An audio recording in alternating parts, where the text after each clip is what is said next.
Lita, do you remember that London trip? The one we thought would be simple and relaxing, but somehow turned into a full day of delayed trains, wet shoes, wrong turns, and just enough small disasters to make it unforgettable? Of course I remember, because that was the day I learned two very important things. First, London rain arrives with no warning, and second, I should never fully trust you when you say, "I know a faster way."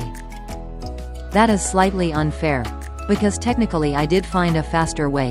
It just happened to be faster in the wrong direction, which is still impressive if you think about it from a creative point of view. No, Jaden. Walking in a confident circle while holding a wet phone and pretending the map was the problem is not creative. It is just a very dramatic way to get lost in public. Fine. Maybe my shortcut was not perfect, but at least I stayed calm under pressure, which is more than I can say for the train station when that platform changed and half the crowd started moving like the building was about to collapse. You did not stay calm. You stared at the departure board like it had personally ruined your morning, and then checked the ticket so many times it looked like you were trying to solve a crime instead of catch a train. That was not panic. That was careful observation under stress. And honestly, I think I handled it quite well considering the station was loud, confusing, and full of people pretending not to be stressed while clearly panicking inside.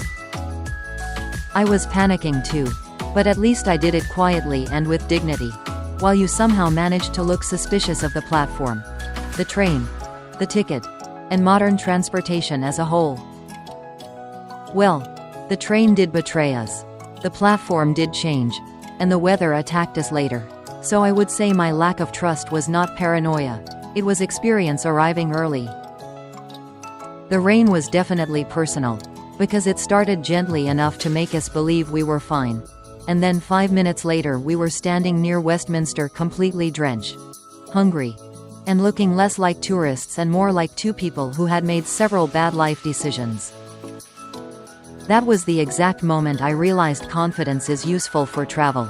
But unfortunately, confidence does absolutely nothing when your socks are wet, your phone is slippery, and your entire personality is being tested by cold rain.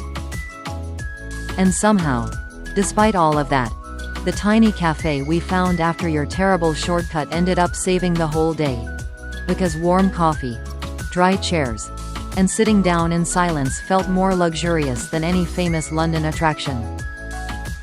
That cafe was the turning point, because it was the moment we stopped trying to force the perfect London plan and finally accepted that the day was never going to be polished, but it could still be good in a completely different way.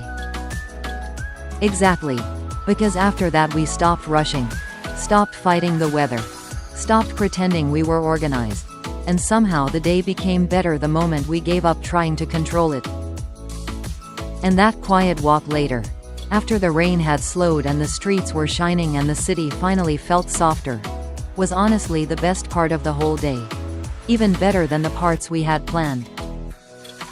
That is why I still like that trip, because it was messy, inconvenient, slightly ridiculous, and full of small problems. But in the end it felt real. And somehow that made it more memorable than a perfect day ever could have been.